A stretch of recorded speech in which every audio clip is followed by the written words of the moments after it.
روزہ ایک فرض عبادت ہے جسے ہر مسلمان عاقل اور بالغ کو رکھنا ضروری ہے۔ اگر کوئی شخص رمضان المبارک کا ایک روزہ بھی بغیر کسی شرعی عذر کے چھوڑ دے تو ساری زندگی بھی روزے رکھ کر اس ایک دن کا اجر نہیں پا سکتا۔ اس سے آپ اس مہینے کے اندر روزہ رکھنے کی اہمیت کو اچھی طرح سمجھ سکتے ہیں کہ جان بوجھ کر صرف ایک روزہ چھوڑنا پوری زندگی اس کا کفارہ نہیں کر سکتے۔ اس لیے حد الوسع ہر ممکن کوشش کے ساتھ خود بھی اور اپنے بالغ بچوں کو روزہ رکھوانا آپ کی ذمہ داری ہے۔ نابالغ بچے پہ روزہ فرض نہیں، اگر وہ خوشی سے رکھنا چاہیں تو انکریج کریں تاکہ انہیں بھی نیکی کی توفیق ہو، ایک عادت ہو۔ پھر اسی طرح مریض اگر روزہ رکھنے میں تکلیف محسوس کرے تو روزہ نہ رکھے، لیکن اگر چھوٹے موٹے مرض کے ساتھ روزہ رکھ لے تو زیادہ بہتر ہے۔ مثلا زکام وغیرہ، زکام کا تو علاج ہی فاقہ ہے۔ اگر انسان اپنے سٹمک کو تھوڑا سا روزہ رکھوائے تو زکام میں فائدہ ہو سکتا ہے۔ اسی طرح پیٹ خراب ہے یا قے آ رہی ہے یا کچھ، تو اگر بہت ڈی ہائیڈریشن نہ ہو چکی ہو تو اس میں روزہ رکھ لینا اپسٹ سٹمک کے لیے زیادہ مفید چیز ہے۔ بلکہ آج کل سائنٹیفکلی یہ پروو کیا گیا ہے کہ ہر ہفتے میں ایک دن ضرور فاقہ کرنا چاہیے تاکہ انسان زیادہ صحت مند زندگی گزار سکے۔ مگر اللہ تعالیٰ نے ہم کو صرف فاقہ نہیں کرایا ہماری جسمانی صحت کے لیے، بلکہ اس کا ثواب بھی ہم کو عطا فرمایا۔ یہ اس کی خاص رحمت ہے، ورنہ وہ ہمیں ویسے ہی کہہ دیتا کہ لوگوں ایک دن فاقہ، جیسے بہت سے اور ممالک میں جو لوگ بہت ہیلتھ کانشیس ہو گئے ہیں تو وہ جو لوگوں کے لیے ریکمینڈ کرتے ہیں کہ یہ اور یہ احتیاطی تدابیر اچھی صحت کے لیے ضروری ہیں، اس میں فاقہ بھی ہے لیکن ثواب اس پر کچھ نہیں، صرف دنیا کا فائدہ ہے، جبکہ ہمارے روزے میں دنیا کا فائدہ بھی ہے اور آخرت کا فائدہ بھی ہے۔ پھر اسی طرح جو عورتیں حمل سے ہوں، پریگننٹ ہوں، یا ان کی گود میں دودھ پیتا بچہ ہو اور وہ روزہ رکھنے میں تکلیف محسوس کریں، یا بچے کے لیے انہیں اندیشہ ہو کہ اسے غذائیت کم ہو جائے گی، تو ایسی صورت میں انہیں روزہ چھوڑنے کی اجازت دی گئی ہے۔ لیکن اگر وہ سمجھیں کہ وہ جسمانی طور پر فٹ ہیں، روزہ رکھ سکتی ہیں، تو روزہ رکھنے میں حرج نہیں۔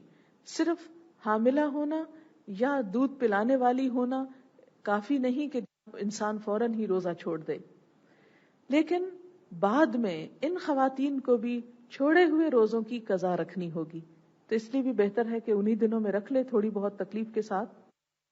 پھر اسی طرح عورتوں کو حیض اور نفاس کے ایام میں روزے رکھنا منع ہے، یعنی منتھلی جس کیفیت میں نماز نہیں پڑھی جاتی اس میں روزہ بھی نہیں رکھا جاتا۔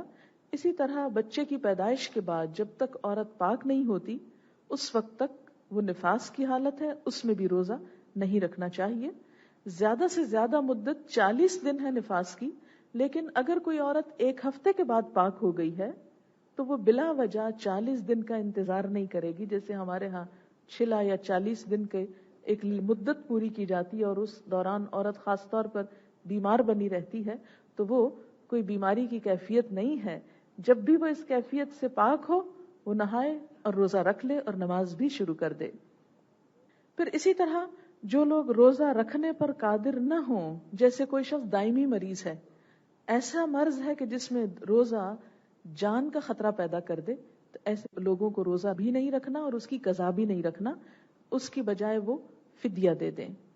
یا اسی طرح بہت بوڑھا انسان کہ جو اپنے بڑھاپے کی وجہ سے نہ رمضان میں رکھ سکتا ہے نہ رمضان کے بعد، تو ایسے بوڑھے والدین یا رشتہ داروں کا بھی فدیہ اگر انہیں یاد نہ ہو تو آپ ان کی طرف سے ادا کر دیجئے یا اس کا اہتمام کیجئے۔ اور اس کا فدیہ کیا ہے؟ ایک مسکین کو کھانا کھلانا۔ کیسا کھانا؟ جو آپ خود کھاتے ہو، کھانا بھی کھلا سکتے ہیں یا اس کے عوض میں راشن بھی دے سکتے ہیں یا پیسے بھی دے سکتے ہیں۔ اب اس کا اندازہ آپ کیا کریں گے؟ مثلا ایک دن جب آپ کھانے پر بیٹھیں تو اپنے ایک کھانے کا اندازہ کر لیں، یہ 20 روپے کا ہے یا 30 کا ہے یا 40 کا ہے، اور اسے 30 ڈیز سے ملٹی پلائی کر کے 500 بنے یا 600، یہ میں صرف اندازے سے بتا رہی ہوں، یا 1000، جو بھی آپ کھاتے ہیں وہ آپ ایک اندازے سے دے سکتے ہیں.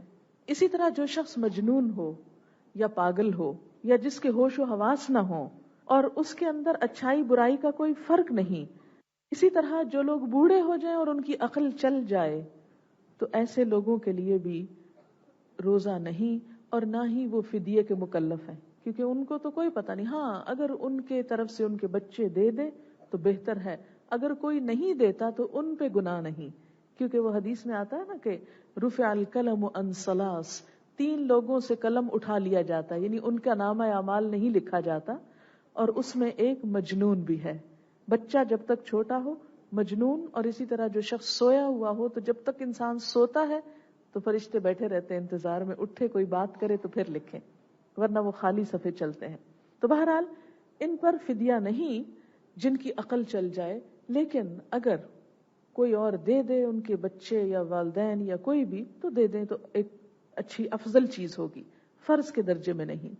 اسی طرح اگر کسی شخص کو کوئی ایمرجنسی ہو جائے، مثلا کوئی شخص خدا نخواستہ ڈوب رہا ہے، تو اس کو بچانے کے لیے اسے خود غوطہ زنی کرنی ہے، اور اس غوطہ زنی میں کچھ پانی اس کے سٹمک میں جا رہا ہے، تو ایسا شخص اگر روزہ توڑ دیتا ہے ایمرجنسی کی حالت میں یا نہیں رکھتا تو کوئی حرج نہیں، لیکن اسے بعد میں قضا دینی ہوگی. اسی طرح اگر لوگ جل رہے ہیں، مثلا خدا نخواستہ، تو بچا رہا ہے، یعنی کوئی بھی ایمرجنسی کی کیفیت، کوئی ایکسیڈنٹ ہو جاتا ہے اس طرح کا کہ مریض روزے سے تھا، جس کا ایکسیڈنٹ ہوا، اب اس کا خون جا رہا ہے تو اس کو بلڈ لگایا جائے گا. اگر کوئی ایک دم کلیپس کر جاتا ہے تو اس کو کچھ ایسی چیز دینا ہے کہ جس سے روزہ ٹوٹنے کا اندیشہ ہو تو اس کا روزہ توڑوایا جا سکتا ہے. جان بوجھ کے روزہ نہیں توڑنا چاہیے، لیکن اگر کوئی مجبوری ہو جائے تو روزہ توڑنے میں حرج نہیں، اور اس کی قضا بس ایک روزہ ہے. لیکن اگر کوئی شخص جان بوجھ کے روزہ توڑ دیتا ہے، مثلا بیٹھا ہوا ہے اور اس کو خیال آیا اچھا اللہ بڑا غفور رحیم ہے، کچھ نہیں ہوتا، لاؤ پانی پیتے ہیں، اور وہ جان کے مستی میں روزہ توڑ دے، تو اس کا کیا ہے؟ توبہ بھی کرے، اس کے ساتھ کفارہ دے. کفارہ کیا ہے؟ 2 مہینے مسلسل روزے بغیر ناغے کے، ایک چھوڑا پھر 2 مہینے پورے کرنے ہوں. یعنی یہ کیا ہے؟ سزا. کس کی؟ اس شخص کی جو جان بوجھ کے روزہ توڑ دے. اور روزہ توڑنے میں صرف پانی پینا نہیں، بیوی سے تعلق بھی ہے کہ اچھا بھلا انسان بلا وجہ ایسا غلط کام کرے کہ جو روزے کی حالت میں درست نہیں، تو اس کا بھی یہی کفارہ ہوگا. پھر اسی طرح یہ ہے کہ مسافر اگر سفر میں بہت پریشانی اور دقت اٹھائے تو روزہ نہ رکھے، لیکن اگر عام سفر ہے، مثلا یہاں سے آپ بذریعہ ریل جا رہے ہیں حیدرآباد، تو کوئی بات نہیں، آپ روزہ رکھ بھی سکتے ہیں. لیکن اگر کوئی ایسا سفر ہے کہ 24 آورز آپ ریل میں ہی ہوں گے، تو اس صورت میں کیا ہے کہ آپ روزہ نہ رکھیں، کہ ہو سکتا ہے جہاں افطار کا وقت ہے آپ کو کھانے کو کچھ نہ ملے، ہو سکتا ہے بھوک کی کیفیت اتنی بڑھ جائے کہ آپ دوسروں کے لیے وبال جان بن جائیں، تو اللہ کی دی ہوئی رخصت سے فائدہ اٹھائیں. یاد رکھیں روزے میں سب سے پہلا کام نیت کو اللہ کے لیے خالص کرنا ہے کہ یا اللہ صرف تیرے لیے روزہ رکھ رہی ہوں، کوئی ریاکاری نہیں، کوئی دکھاوا نہیں، کوئی احسان جتانا نہیں، کچھ نہیں، صرف اللہ کے لیے، اللہ کی خوشی کی خاطر. لازم ہے نیت. اگر نیت کے بغیر کوئی ایسے ہی بھوکا رہ رہا ہے سارا دن تو اس کا روزہ نہیں. اب یہ ہے کہ نیت کیسے کی جائے. جب آپ الارم لگا کر سوتے ہیں تو آپ کیا کر رہے ہیں؟ نیت کر رہے ہیں کہ صبح اٹھنا ہے.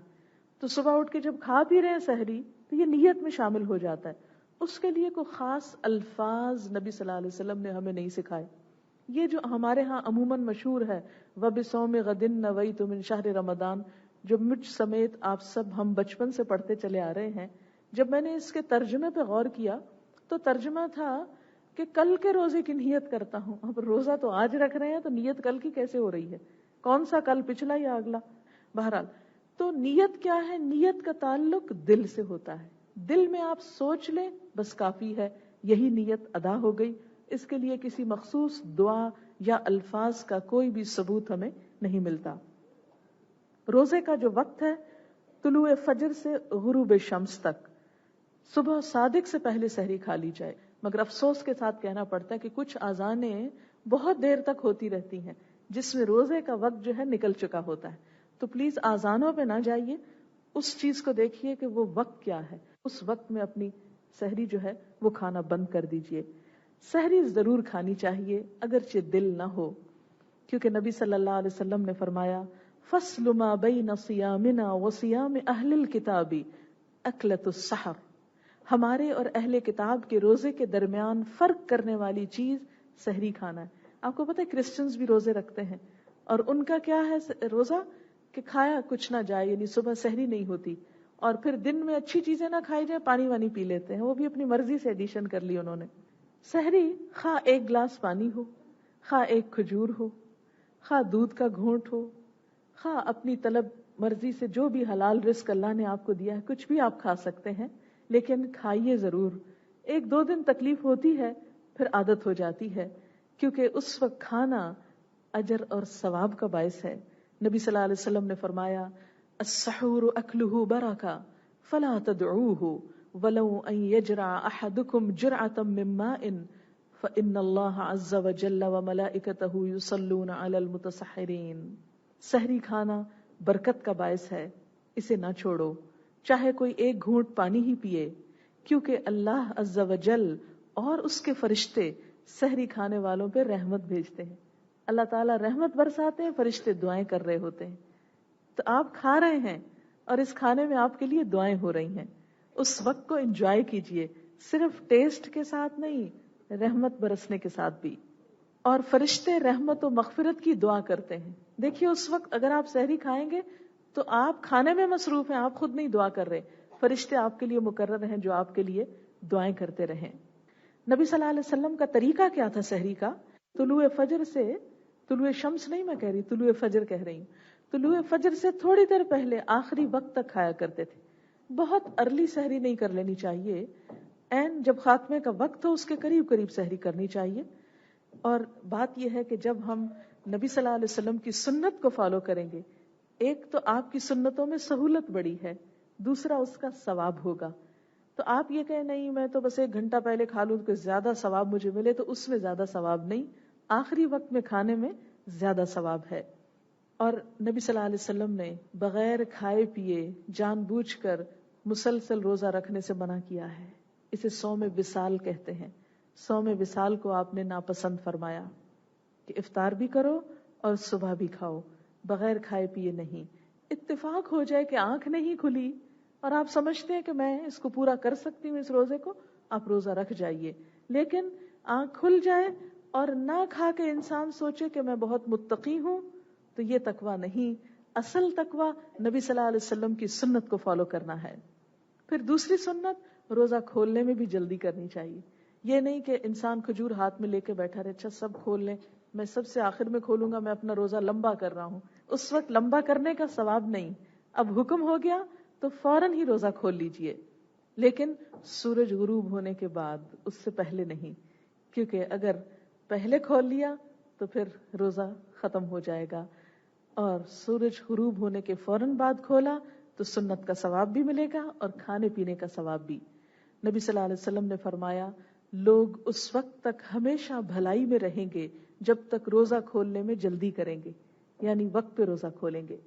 پھر یہ کہ روزہ کس چیز سے کھولا جائے، یہ سب باتیں میں اس لیے تازہ کر رہی ہوں تاکہ آپ شعوری طور پہ ان کے ساتھ چلیں اور سنت سمجھ کر ان کو اپنائیں.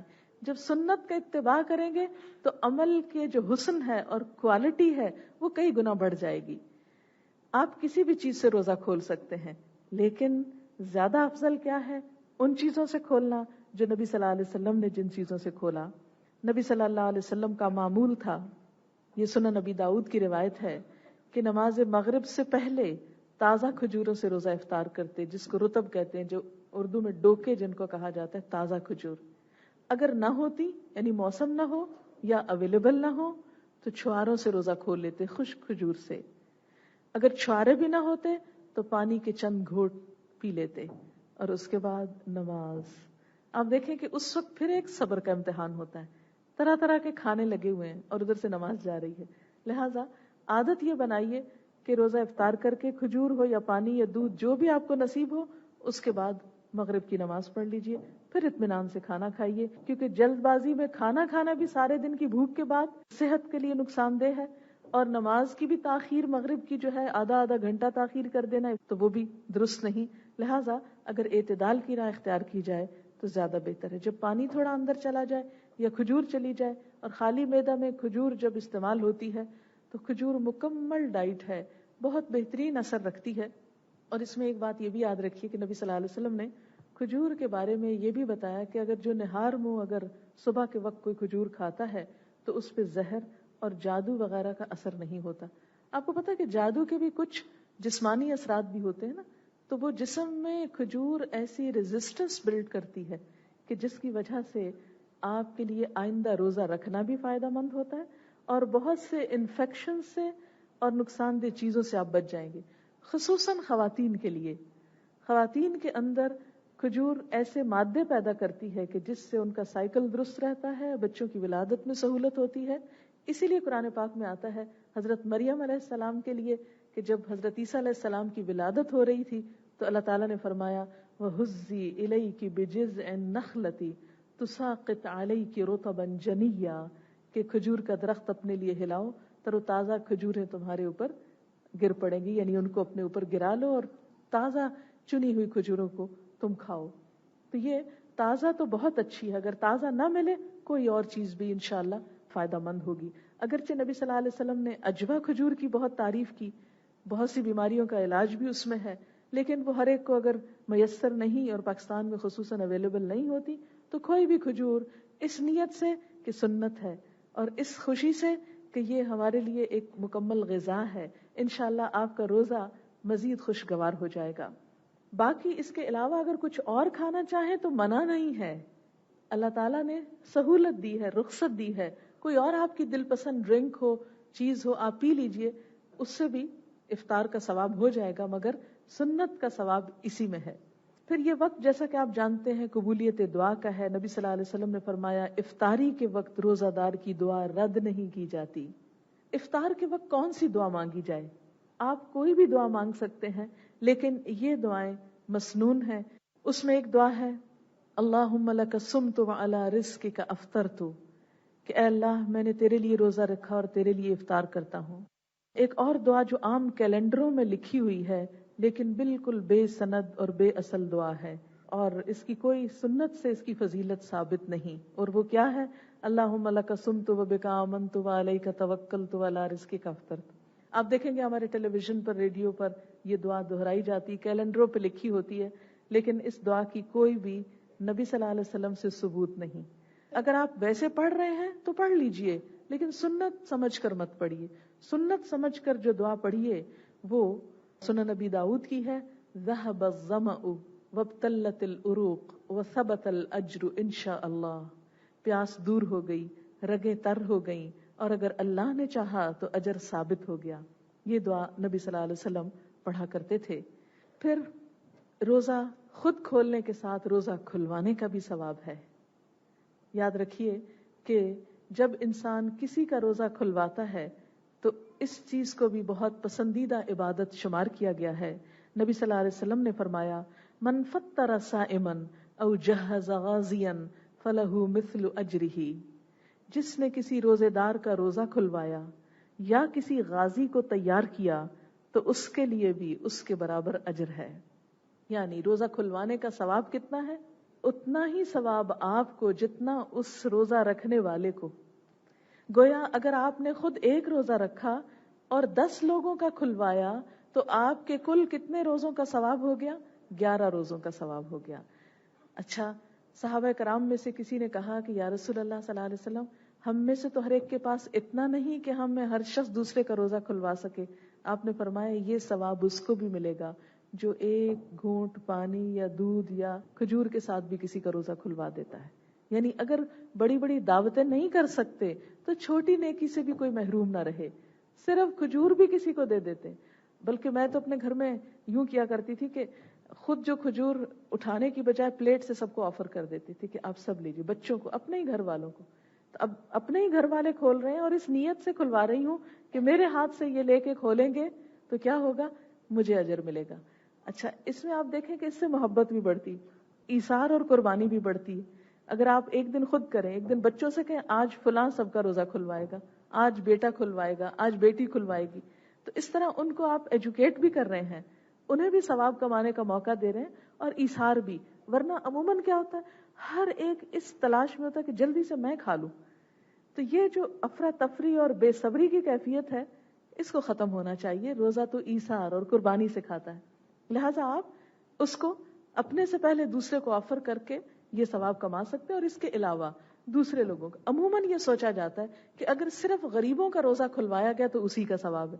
یہ آپ اپنے والدین کا کھلوا دیں، اپنے بچوں کا، اپنے شوہر کا، اپنے رشتہ داروں کا، اپنے دوستوں کا، کسی بھی انسان کا، کوئی بھی ہو، ان سب کا روزہ کھلوانا آپ کے لیے اجر و ثواب کا سبب ہے.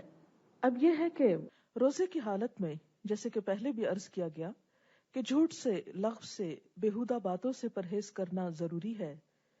اسی طرح کچھ کام ایسے ہیں جن کا کرنا جائز اور درست ہے.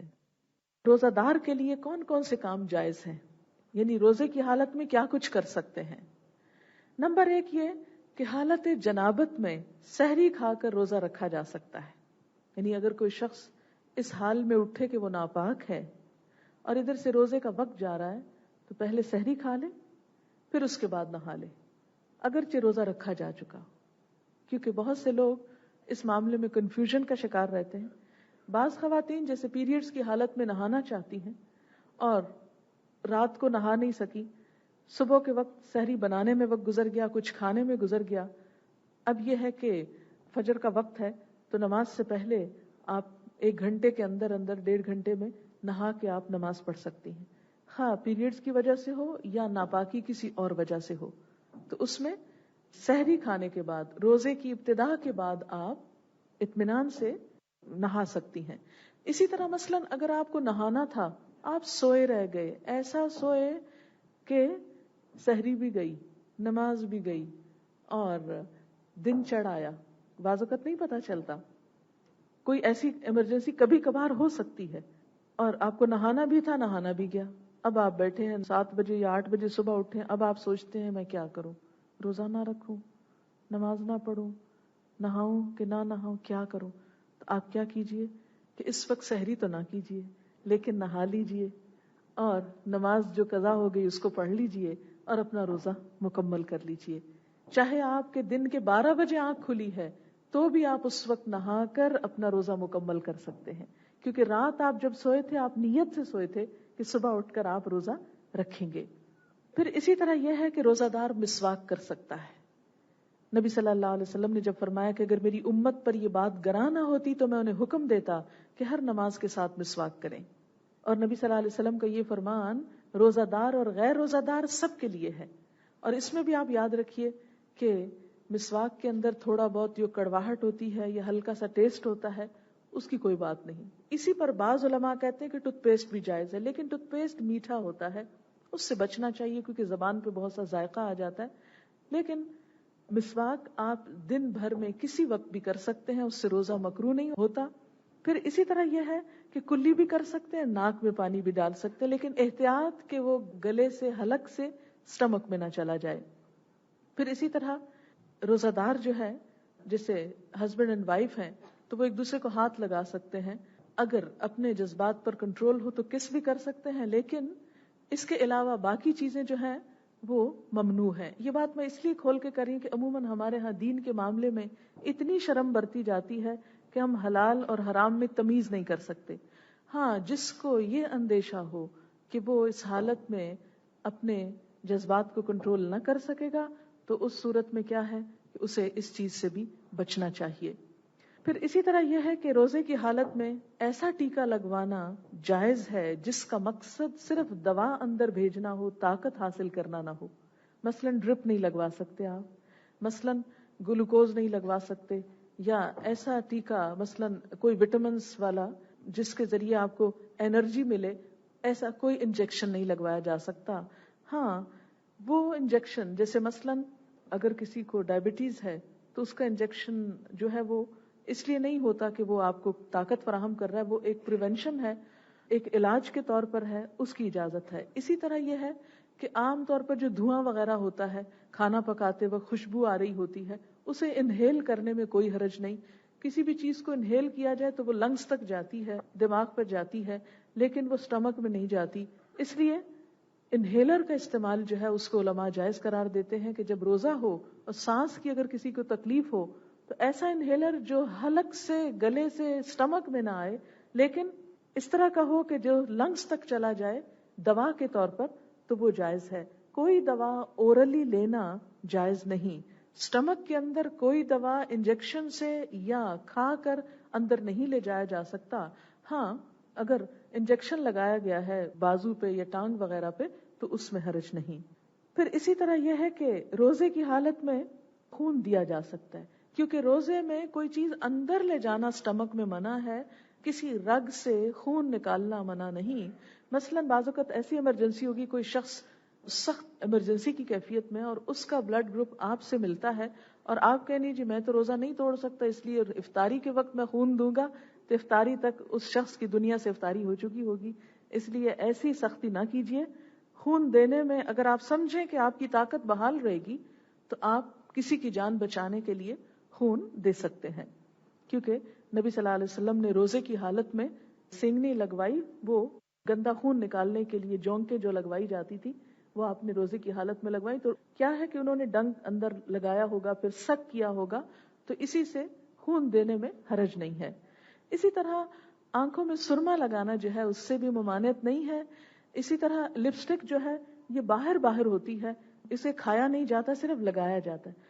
اگر کسی کو عادت ہے ہونٹ چاٹنے کی اور لپسٹک کھانے کی تو وہ تو نہ لگائے، لیکن محض اگر باہر لگی ہوئی ہے یا سرما یا خوشبو تو اس میں ممانعت نہیں ہے. اس کی وجہ یہ کہ روزے دار کو روزہ رکھ کر ایسا نڈھال اور مسکین نظر نہیں آنا چاہیے کہ لوگ ترس کھائیں اور ہر ایک کو اشتہار دے کہ میں روزے سے ہوں مجھ پہ ترس کھاؤ. نہیں، آپ روزے کی حالت میں اپنے آپ کو بہت ایکٹیو شو کیجئے کہ اللہ تعالیٰ تیری عبادت میں ہم تھکے نہیں. اب تو سرمے کا رواج ختم ہو گیا، لیکن اگر کوئی لگاتا ہو تو لگا لے، اگر ہونٹوں پہ کچھ لگاتا ہے تو لگا لے، اگر ویسے ہلکا پھلکا میک اپ کوئی کرتا ہے تو جو حکم ہے جس حد میں وہ کیا جا سکتا ہے اس میں بھی ممانعت نہیں.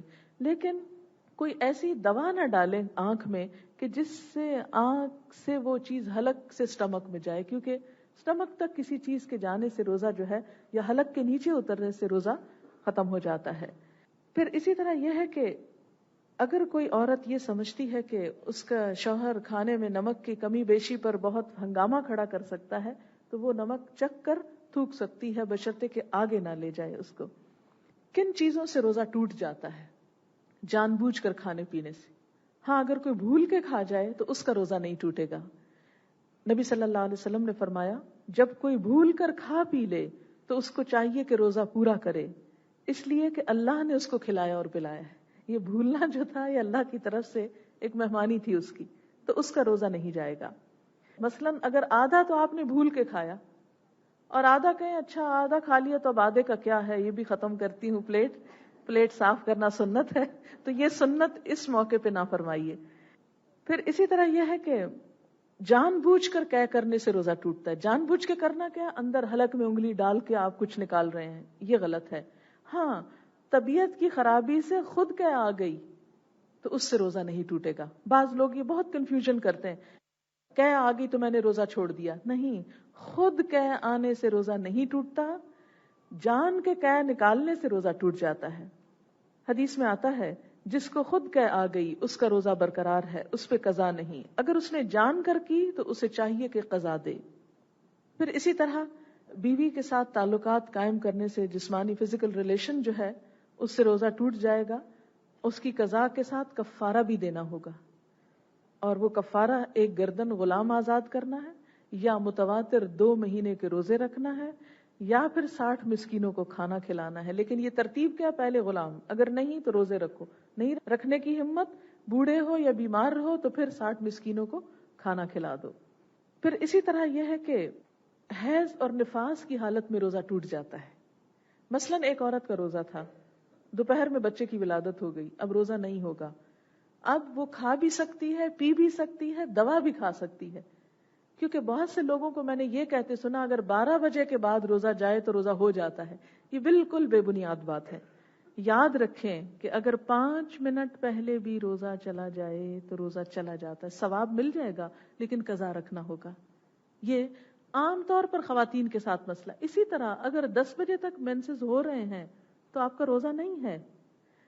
اسی طرح بعض لوگ اگر دوپہر کو مثلاً ظہر کے وقت روزہ ختم ہو گیا پیریڈز کی وجہ سے تو وہ کھاتے پیتے کچھ نہیں، ہمارا روزہ ہم پورا کر رہے ہیں. کوئی روزہ نہیں ہے. اب کھائیں اور پئیں. جب روزہ نہیں رہا تو کس کے لیے پرہیز ہو رہا ہے؟ یہ دین میں بلا وجہ کا ایک اضافہ ہے. تو اب کیا ہے اس میں، چونکہ آپ نے جان بوجھ کے نہیں توڑا، اللہ کی طرف سے ایسا ہو گیا، اس کی بس صرف قضا دینا لازم ہے. حائضہ عورت نماز کی قضا نہیں دے گی لیکن روزے کی قضا اس پر بھی لازم ہے.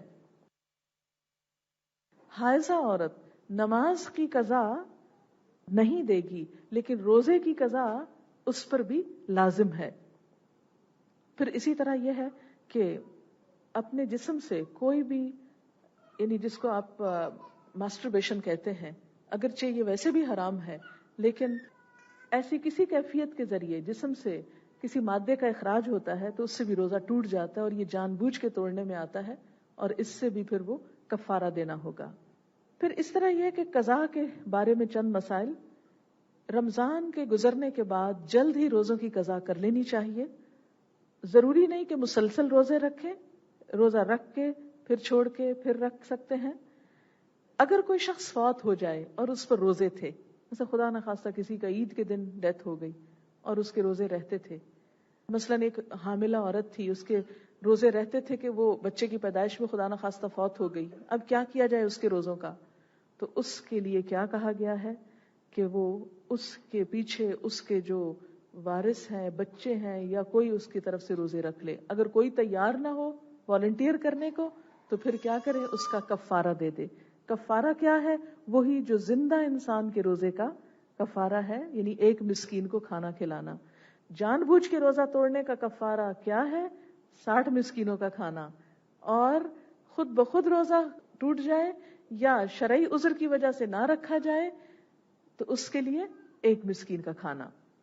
پھر اسی طرح یہ ہے کہ اگر کسی نے روزے کی نظر مانی ہوئی ہو لیکن روزہ نہیں رکھ سکا تو آپ نے فرمایا من مات وعلیہ صیام صام عنہ ولیہ، جو شخص فوت ہو جائے اور اس کے ذمے روزے ہوں تو وارث اس کی طرف سے روزے رکھے.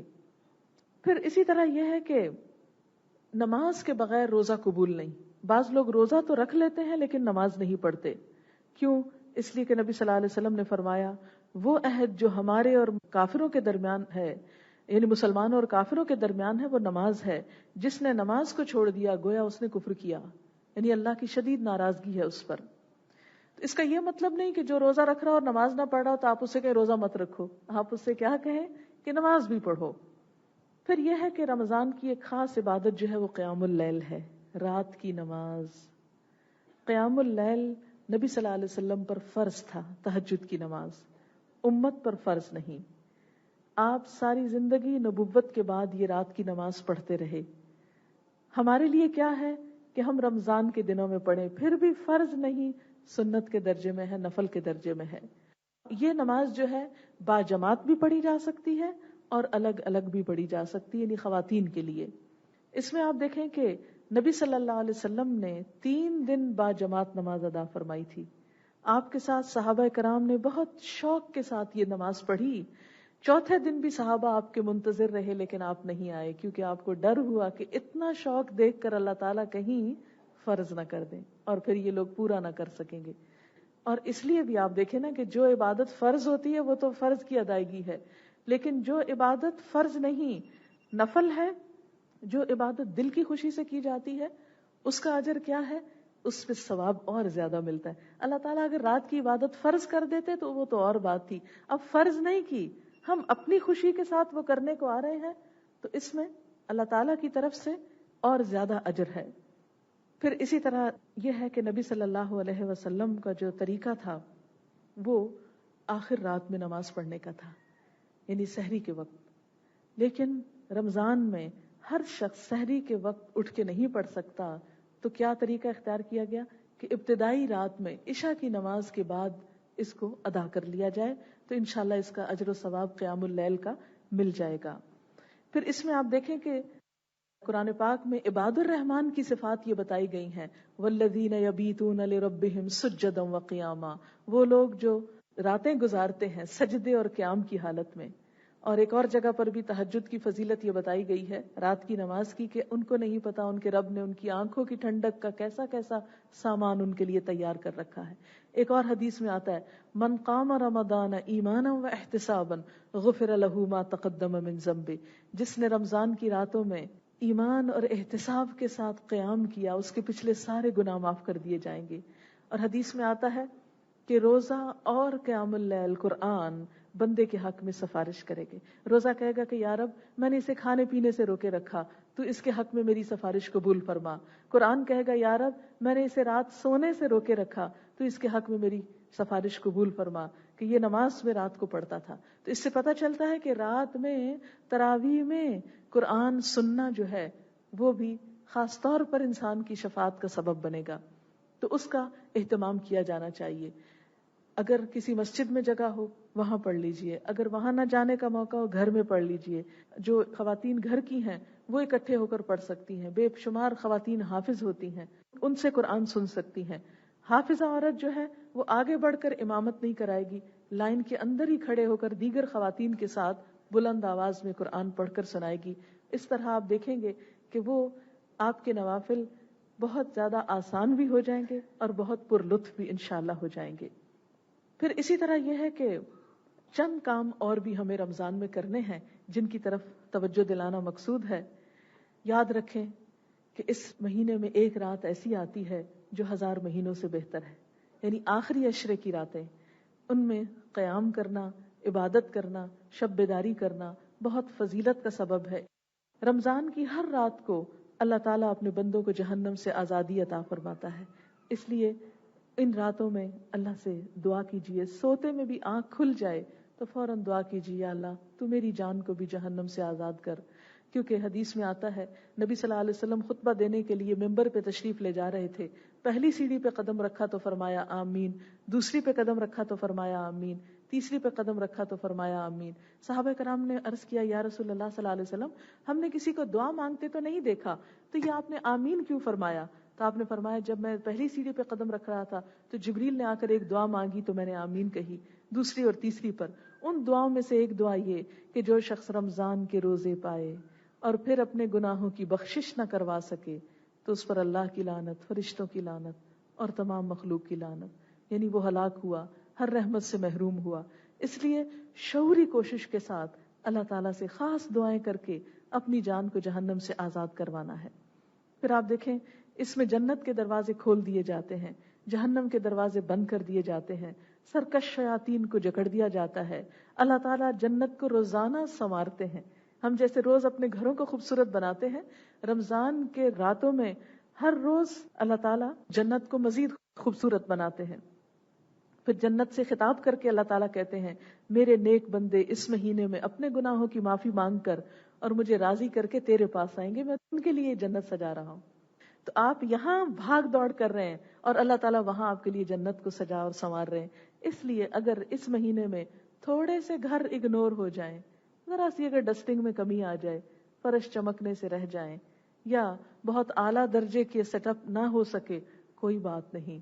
اس مہینے میں جو رحمتوں کے دروازے کھل رہے ہیں ان سے بھرپور فائدہ اٹھائیے. پھر اسی طرح رمضان کی آخری رات میں روزے داروں کی بخشش کر دی جاتی ہے اگر انہوں نے صحیح معنی میں روزے رکھے ہوں. جب تک روزہ افطار نہیں کیا جاتا فرشتے روزہ داروں کے حق میں دعائیں کرتے رہتے ہیں. روزہ دار کے منہ کی خوشبو یعنی وہ جو بساند آتی ہے اللہ کے ہاں کستوری کی خوشبو سے زیادہ پاکیزہ اور خوشگوار ہے. یہ اس مہینے کی خاص خصوصیات ہیں. تو جیسا میں نے پہلے بھی کہا اب میں خلاصہ کروں گی ان باتوں کا. سب سے پہلا کام روزہ رکھنا ہے. نبی صلی اللہ علیہ وسلم نے فرمایا انسان جو بھی نیک عمل کرتا ہے اس کا اجر اسے 1 سے 10 سے 700 گنا تک ملتا ہے. ہر نیکی کا 10 گنا اجر اور 700 گنا. لیکن روزے کے بارے میں اللہ تعالیٰ فرماتا ہے یہ عمل چونکہ خالص میرے لیے ہے اس لیے میں ہی اس کی جزا دوں گا. یعنی قیامت کے دن انسان کو بطور خاص اجر دیا جائے گا. آپ دیکھیں کہ اگر کوئی چیز آپ کو جب مل رہی ہو اور آپ کو پہلے سے پتا ہو کہ یہ ملنے والی ہے تو اس پہ ایسا مزہ نہیں آتا. لیکن روزے کی جزا بھی اللہ تعالیٰ نے اتنی چھپا کر رکھی ہے کہ بتایا ہی نہیں. خاص سرپرائز ملے گا قیامت کے دن روزہ داروں کو جنہوں نے اللہ کی خوشی کے لیے رکھا ہوگا. کیوں؟ اس لیے کہ روزہ بھی ایک چھپی ہوئی عبادت ہے نا. کسی کو کیا پتا ہم روزے سے ہیں یا نہیں. ہم بھی چھپا کے رکھتے ہیں اس عبادت کو, اور اللہ تعالیٰ اس کا اجر بھی چھپا کے رکھے ہوئے ہیں. اللہ تعالیٰ فرماتے روزہ دار میری خاطر اپنی جنسی خواہش کھانا اور پینا چھوڑتا ہے. آپ صلی اللہ علیہ وسلم نے فرمایا روزے دار کے لیے 2 خوشیاں ہیں. ایک خوشی اسے روزہ کھولتے وقت حاصل ہوتی ہے, دوسری اس وقت حاصل ہوگی جب وہ اپنے رب سے ملے گا. روزے دار کے منہ کی بو اللہ کے ہاں کستوری کی خوشبو سے زیادہ پاکیزہ ہے. پھر اسی طرح روزے کی حالت میں قیام اللیل, رات کی عبادت کا اہتمام, اور اس میں خاص طور پر دعائیں. تیسرا کام صدقہ و خیرات. یہ اس کا ذکر ابھی تک نہیں ہوا تھا. صدقہ و خیرات کا دائرہ بہت وسیع ہے. رمضان کے دنوں میں نبی صلی اللہ علیہ وسلم کا کیا حال ہوتا تھا؟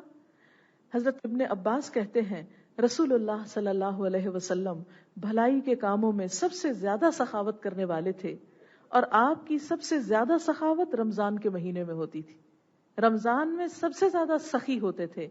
اسی مہینے میں آپ سے جبریل جب ملتے تو آپ کی سخاوت اتنی زیادہ اور اس طرح ہوتی جیسے تیز ہوا ہوتی ہے, بلکہ اس سے بھی زیادہ. آپ دیکھیں کہ تیز ہوا چلتی ہے نا, ہر کونے خدرے میں پہنچ جاتی. تو اتنی سخاوت کہ ہر ایک کو فائدہ پہنچے, امیر غریب رشتہ دار دوست احباب سب کو کچھ نہ کچھ عطا ہو. اور یاد رکھیں کہ روزے کی حالت میں جب صدقہ ہوتا ہے تو جو نفل ہم ادا کرتے ہیں وہ فرض کا اجر پاتا ہے, اور جو فرض ادا کرتے ہیں وہ 70 فرض کے برابر ہوتا ہے. اس لیے اگر انسان اپنی زکوٰۃ یا کوئی بھی صدقات نکالتا ہے اس مہینے میں تو اس کا اجر کئی گنا زیادہ ہے. اس کے علاوہ روزہ افطار کرانے پر جو آپ خرچ کریں گے اس کا بھی اجر کئی گنا ہے. پھر اسی طرح نیکی کے کام میں مثلاً آپ اپنے گھر سے یہاں تک آ رہے ہیں, گاڑی کا جو پیٹرول لگا رہے ہیں, یا آپ کسی کو بٹھا کے لا رہے ہیں, یا آپ کسی کا کرایہ دے رہے ہیں, یا آپ کسی کو کوئی پڑھنے کی چیز, سننے کی کیسٹ, کوئی بھی چیز آپ خرید کر دے رہے ہیں, تو اس میں کیا ہوگا کہ اس کا بھی آپ کو اجر و ثواب ملے گا, اور یہ عام دنوں کی نسبت کئی گنا رمضان میں زیادہ ہو جائے گا. اسی طرح فقراء, یتیموں, مسکینوں, ضرورت مندوں کو بھی نہیں بھولنا چاہیے. اور اسی لیے ہم سمجھتے ہیں کہ اللہ تعالیٰ نے جو کفارہ رکھا 60 مسکینوں کو کھانا کھلانا, یہ اسی لیے ہے. اور ویسے بھی روزے میں جب انسان خود بھوکا ہوتا ہے تو انسان سوچتا ہے کہ ہائے جو بھوکے ہیں وہ کیسے گزارا کرتے ہوں گے, تو ان کا خیال آتا ہے. اس خیال کو جانے نہ دیجیے, اس لیے غریبوں کے کھانے پینے اور ان کی ضرورت کا بھی خاص اہتمام کیجیے.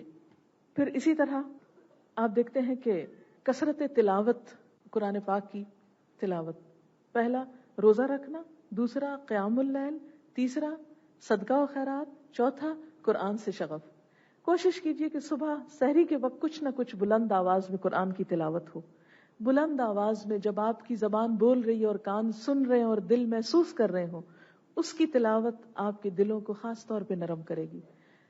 اچھا تو ہے کہ ایک پارہ پڑھ لیں تاکہ پورے رمضان میں ختم ہو جائے, لیکن اگر نہ کر سکیں تو جتنا میسر آئے, کیونکہ قرآن پاک پڑھنے کی کوئی لمٹ نہیں. ہاں یہ کہا جاتا ہے کہ کم سے کم 3 دن میں پڑھنا چاہیے, لیکن وہ لوگ جو بہت قرآن کو سمجھنے والے ہیں وہ 3 سے بھی کم میں اگر پڑھ لیں تو کوئی گناہ کی بات نہیں. لیکن جو پڑھیں کوشش کریں کہ وہ دل پر بھی اترے, صرف زبان کی ایکسرسائز نہ ہو. ہر حرف پڑھنے کا 10 گنا اجر ہے, سمجھ کے پڑھنے کا کئی گنا زیادہ بڑھ جائے گا. پھر اسی طرح یہ ہے کہ قرآن پڑھتے وقت دل کے اندر اللہ کی محبت ہونی چاہیے. یہ ہم علم کسی کے مقابلے کے لیے, کسی کو نیچا دکھانے کے لیے یا کسی اور نیت سے حاصل نہیں کریں گے. یہ اس لیے کہ ہمارے دل اللہ کی محبت میں اور سرشار ہو جائیں اور ہمارے لیے اطاعت کا راستہ آسان ہو جائے. کچھ لوگ قرآن پڑھنے میں ڈرتے ہیں, وہ کہتے ہیں ہائے اگر پڑھ لیا تو ہمیں عمل کرنا پڑ جائے گا, اور وہ نہیں ہم سے ہوتا, اس لیے بہتر ہے نہ پڑھو. بات یہ کہ بالکل یہ ایسے ہی ایک طالب علم کی بات ہے کہ جیسے ایک طالب علم کسی اسکول میں داخلہ نہ لے کہ اگر میں نے داخلہ لے لیا تو پڑھنا پڑے گا, اور پڑھ میں سکتا نہیں اس لیے میں جاہل ہی بھلا. کیا ہم دنیا کے معاملے میں یہ کرتے ہیں؟ آپ اپنے بچوں کو گھر بٹھائے ہوئے ہیں کہ ہائے بیچاروں کی شامت آ جائے گی, اسکول میں پڑھیں گے, ہوم ورک کریں گے, اتنی فیسیں دیں گے, گاڑیوں میں اتنی دور دور تک جائیں گے, تھکیں گے, بھوکے ہوں گے, پیاسے ہوں گے, کتنا ظلم ڈھا رہے ہیں. بٹھاؤ ان کو گھر میں, کیوں ان کو مشقت میں ڈالا ہے؟ اور بیچارے پڑھ لیں گے, جتنا پڑھیں گے اتنا ہی ان کو کام زیادہ کرنا پڑے گا, کیونکہ جتنی زیادہ پڑھائی ہوتی ہے ویسے کو پی ایچ ڈی کر رہا ہے تو اتنا ہی ذہنی کام پھر بعد میں اور کرنا پڑے گا. کیا ضرورت ہے تھکنے کی, بہتر ہے جاہل ہی رہیں. اچھا ہے, آرام تو کریں گے زندگی میں. تو کیا جاہل رہنے سے آرام ہو سکتا ہے؟ کبھی نہیں ہو سکتا. یاد رکھیے, قرآن سے جہالت جنت کے راستے میں رکاوٹ ہو سکتی ہے. قرآن سے لا علمی اللہ کی رضا سے اور اللہ کے قرب سے دوری ہو سکتی ہے. یہ قرآن آپ کی مدد کے لیے آیا ہے کہ آپ اللہ کے قریب آسانی سے ہو جائیں. یہ قرآن آپ کو اللہ کی رضا حاصل کرنے میں مدد دے گا. اس لیے ڈرتے ہوئے نہ پڑھیے, شوق سے پڑھیے. آپ دیکھیں گے کہ جب آپ سنتے جائیں گے اور پڑھتے جائیں گے تو وہ کام بھی کرنے کی قوت ملے گی جو آپ اب تک نہ کر سکے. آپ کے اندر اتنا جذبہ بھر جائے گا. کہتے ہیں جب جو چیز بہت زیادہ اندر آ جاتی ہے وہ پھٹ پڑتی ہے. پھر تو جو بہت اللہ کی محبت اندر آتی ہے سارے بیریئر ہٹنے لگتے ہیں اور انسان سوچتا ہے کیوں اب تک میں اللہ کی خوشی کے لیے یہ نہ کر سکا, آج سے میں یہ کر رہی ہوں, آج سے میں یہ کریں.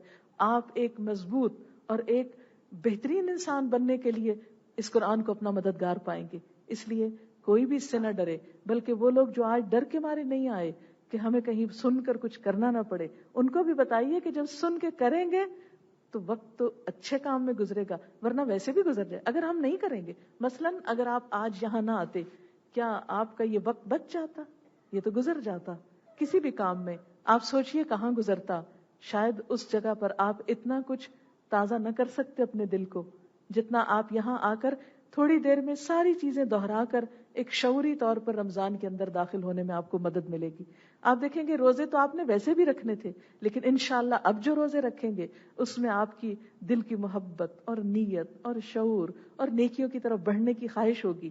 تو یہی آپ کا رمضان کئی گنا نیکی اور اجر و ثواب میں اضافے کا سبب بن جائے گا. تو یاد رکھیے قرآن ڈرنے کی چیز نہیں.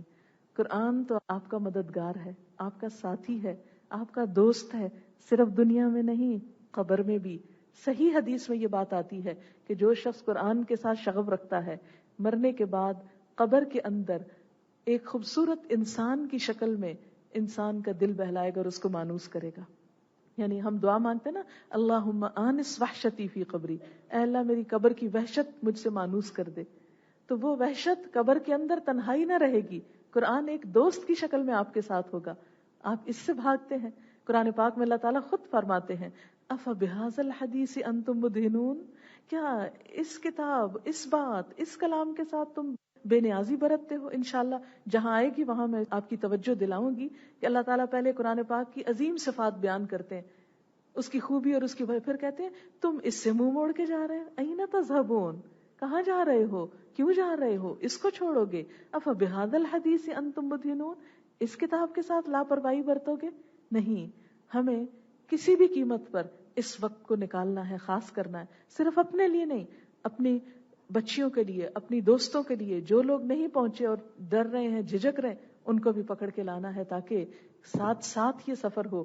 جب ان کے ساتھ ساتھ یہ سفر ہوگا تو بعد میں عمل میں بھی ساتھ ساتھ آسانی رہے گی انشاءاللہ. آپ کہیں گے کہ یہ کیا رسم ہے کہ کوئی پڑھ کے سنائے اور ہم سنیں, تو آپ ذرا دیکھیں کہ یہ چیز نبی صلی اللہ علیہ وسلم سے بھی ثابت ہے. حدیث میں آتا ہے کہ ایک مرتبہ نبی صلی اللہ علیہ وسلم نے حضرت عبداللہ بن مسعود سے فرمایا اقرا علیہ, عبداللہ مجھے قرآن پڑھ کے سناؤ.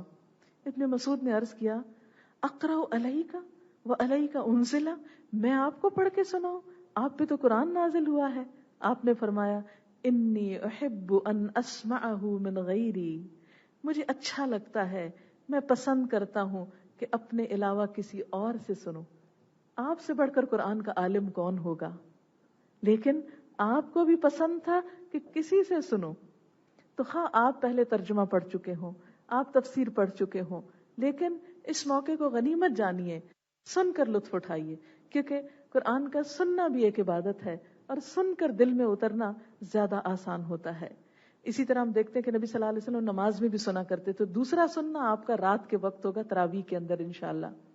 نبی صلی اللہ علیہ وسلم سے آتا ہے کہ ایک دفعہ جب نماز پڑھ رہے تھے اور اس آیت پر پہنچے فَكَيْفَ إِذَا جِئْنَا مِنْ كُلِّ أُمَّةٍ بِشَهِيدٍ وَجِئْنَا بِكَ عَلَى هَؤُلَاءِ شَهِيدًا, اس وقت کیا حال ہوگا جب ہم ہر امت میں سے گواہ حاضر کریں گے اور آپ کو ان سب پر گواہ بنا کے لائیں گے. یہ وہی آیت ہے جب حضرت ابن مسعود آپ پہ پڑھ رہے تھے. آپ صلی اللہ علیہ وسلم نے فرمایا حسبک, بس کر دو. ابن مسعود فرماتے ہیں کہ میں نے نبی صلی اللہ علیہ وسلم کی طرف دیکھا تو آپ کی دونوں آنکھوں سے آنسو جاری تھے. یعنی قرآن سن کر جو رونا آتا ہے وہ خود جب ریڈنگ کرتے ہیں نا ہم، بس صرف ریڈنگ، اس وقت وہ کیفیت نہیں آتی. پھر اسی طرح یہ ہے کہ غور و فکر کرنا اس میں، اور غور و فکر بھی ترجمہ پڑھنے سے آتا ہے. اور آپ یاد رکھیے، قرآن سن کر رونا اللہ کے مقرب بندوں کا کام ہے. اللہ کے خوف سے ڈرنا اور رونا اللہ کو بہت پسندیدہ ہے. نبی صلی اللہ علیہ وسلم نے فرمایا 7 آدمیوں کو قیامت کے دن اللہ اپنے سائے میں جگہ عطا فرمائے گا. ان میں ایک وہ شخص ہوگا جس کی آنکھوں سے تنہائی میں اللہ کے ذکر کی وجہ سے آنسو جاری ہو جائیں گے. رمضان میں عمرہ کرنا جو ہے وہ بھی بہت ثواب کا کام ہے.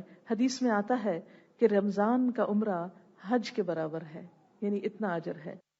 آپ صلی اللہ علیہ وسلم نے ایک صحابیہ خاتون سے کہا تھا کہ ہمارے ساتھ حج پہ چلو، تو انہوں نے کہا کہ ہمارے پاس سواری نہیں ہے. تو آپ نے فرمایا اچھا اگر اب نہ جا سکو تو جب رمضان آئے تو عمرہ کر لینا، کیونکہ رمضان میں عمرہ حج کے برابر. یعنی جو لوگ حج کی استطاعت نہیں رکھتے، تھوڑے پیسے ہیں، تو رمضان میں عمرہ کر لیں تو انشاءاللہ ثواب ان کا مل جائے گا. اگرچہ فرض تو حج کا فرض ہونے پر ہی ادا کرنا ہوتا ہے، اور وہ حج کے دنوں میں ہی ادا ہوتا ہے. یہ صرف ثواب کی بات ہو رہی ہے. پھر اسی طرح یہ ہے کہ جب آپ دعائیں مانگے تو آخری بات یہی کہوں گی کہ صرف دنیا کی دعائیں نہیں، آخرت کی دعائیں بھی مانگے. آپ دیکھیں کہ ہر وقت ہمیں صرف دنیا کے مسائل یاد آتے ہیں. کہتے ہیں ہماری اولاد اچھی نہیں، ہمارا رزق تنگ ہے، ہمارے پر شوہر کی طرف سے پریشانی. سب ٹھیک ہے، یاد رکھیے آخرت کا امتحان دنیا کے امتحان سے سخت ہے. آخرت کی منزلیں دنیا کی منزلوں سے زیادہ طویل ہیں. وہ سفر بہت لمبا ہے، اس کی پریشانیاں بہت بڑی ہیں. لہذا صرف دنیا نہ مانگے بلکہ آخرت بھی مانگے. اور یاد رکھیں اگر کوئی دعا آپ مانگ رہے ہیں تو دعا قبول ہوگی، اگرچہ آپ کو اس کا صلہ فوراً نہ ملے. آپ صلی اللہ علیہ وسلم فرمایا اللہ تعالیٰ دعا سنتا ہے، بس یہ کہ بندہ مانگنے میں جلد بازی نہ کرے اور صبر سے کام لے. قیامت کے دن جب انسان اٹھے گا تو اس کے نامہ اعمال میں کچھ نیکیاں ہوگی. انسان کہے گا کہ یا اللہ یہ تو میں نے نہیں کی، کہاں سے آ گئی؟ تو پتہ چلے گا کہ یہ تمہاری وہ دعائیں ہیں جو دنیا میں تم مانگتے تھے اور اس کا صلہ دنیا میں نہیں ملا، آج دیا جا رہا ہے. تو انسان اس وقت تمنا کرے گا اے کاش میری کوئی دعا بھی نہ سنی جاتی، تو آج ساری دعائیں مجھے اجر کی صورت میں یہاں مل جاتی.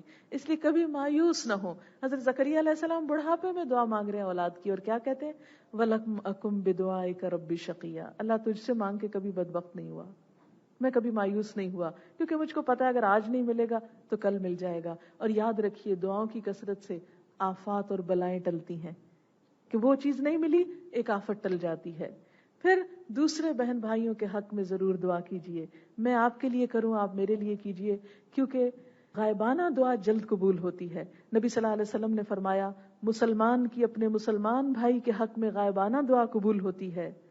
اس کے سر پر ایک فرشتہ مقرر ہوتا ہے، جب بھی وہ اپنے بھائی کے لیے دعا کرتا ہے تو فرشتہ کہتا ہے آمین، اور تجھے بھی اس کی مانند مل جائے. یعنی جب انسان دوسرے کے لیے دعا کرتا ہے تو فرشتہ اس کے حق میں دعا کرتا ہے جو کسی کے لیے مانگ رہا ہے. اس لیے اس میں کبھی بخل سے کام نہ لیں اور بد دعا نہ دیں کسی کو، کیونکہ بد دعا جو ہے سن لی جاتی ہے.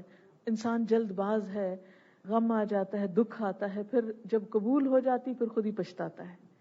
تو بد دعا نہیں مانگنی چاہیے. نبی صلی اللہ علیہ وسلم نے فرمایا اپنے لیے بد دعا نہ کرو، اپنی اولاد کے لیے بد دعا نہ کرو، اپنے مال اور کاروبار کے لیے بد دعا نہ کرو. کہیں ایسا نہ ہو کہ تمہاری بد دعا ایسی گھڑی کے موافق ہو جائے جس میں اللہ تعالیٰ انسان کو وہ کچھ عطا فرما دیتا ہے جس کا وہ سوال کرتا ہے، اور یوں وہ تمہاری بد دعائیں تمہاری ہی حق میں قبول کر لی جائیں تو انسان پھر پچھتائے تو کچھ ہاتھ نہ آئے. اسی طرح یہ کہ کسی پہ ظلم و ستم بھی نہیں کرنا چاہیے، کیونکہ مظلوم کی بد دعا قبول ہو جاتی ہے. رمضان میں ایک اور آخری کام آپ نے کرنا ہے کہ اگر کسی پہ ظلم ہے، زیادتی ہے، سب سے معافی مانگ لیں. کیوں؟ اس لیے کہ اگر کوئی انسان ناراض ہے تو ان عبادتوں کو ہم کس لیے کر رہے ہیں؟ اللہ تعالیٰ بھی اس وقت تک راضی نہیں ہوتے جب تک کہ بندے راضی نہ ہوں. والدین کے حق میں کوئی غلطی، کمی کوتاہی ہو، بہن بھائیوں، دوستوں، رشتہ داروں، ان سے معافی مانگ لیں. اور اگر کسی کا حق چھینا ہوا ہے اس کو واپس لوٹا دیں، کیونکہ نبی صلی اللہ علیہ وسلم نے فرمایا پیر اور جمعرات کے دن جنت کے دروازے کھولے جاتے ہیں. ہر اس بندے کو معاف کر دیا جاتا ہے جو اللہ کے ساتھ کسی کو شریک نہیں ٹھہراتا سوائے اس آدمی کے کہ اس کے اور اس کے بھائی کے درمیان دشمنی اور بغض ہو، اسے نہیں معاف کیا جاتا. ان کے بارے میں کہا جاتا ہے جب تک یہ باہم صلح نہ کر لیں اس وقت تک ان کی مغفرت کے معاملے کو مؤخر کر دو، پوسٹ پون کر دو. صلح کرنے تک ان کے معاملے کو مؤخر کر دو، ان کے باہم صلح کرنے تک ان کے معاملے کو مؤخر کر دو. 3 دفعہ فرمایا جاتا ہے کہ نہیں، ان کو نہیں، ان کو بعد میں، later on, result later on. کیونکہ یہ حسد، عناد. آپ دیکھیں ہم لوگوں نے اپنے ہی رشتہ داروں، اپنے ہی دوستوں، اپنے ہی گلی محلے والوں کو آپس میں ایک دوسرے سے نفرت، عداوت اور بغض کی وجہ سے دور کر رکھا ہے، دنیا کو جہنم بنا رکھا ہے اور اللہ کی مغفرت سے بھی محروم ہے. بات کیا ہے؟ کبھی کسی کو معاف کرنے کا موقع آئے تو یاد رکھیں، ہمیشہ سوچا کریں کیا میں نے کبھی کوئی غلطی نہیں کی؟ مجھ سے بھی تو غلطیاں ہوتی. الا تحبون ان یغفر اللہ لکم، تم نہیں چاہتے کہ اللہ تم کو معاف کر دے؟ اس لیے دوسروں کی غلطیوں کو بھی معاف کرنے میں دیر نہ لگائیں، خصوصاً رشتہ دار. فرمایا لا يدخل الجنت قاطع رحم، قطع رحمی کرنے والا جنت میں نہیں جائے گا. اس قوم پر اللہ کی رحمت نہیں آتی جن میں رشتہ دار ایک دوسرے سے تعلقات کاٹ لیں. وآخر دعوانا ان الحمد للہ رب العالمین. سبحان اللہ والحمد للہ ولا الہ الا اللہ واللہ اکبر ولا حول ولا قوة الا باللہ العلی العظیم. اللہم صلی علی محمد وعلی آل محمد کما صلیت علی ابراہیم وعلی آل ابراہیم انک حمید مجید. اللہم بارک علی محمد وعلی آل محمد کما بارکت علی ابراہیم وعلی آل ابراہیم انک حمید مجید. ربنا آتنا فی الدنیا حسنة وفی الآخرة حسنة وقنا عذاب النار.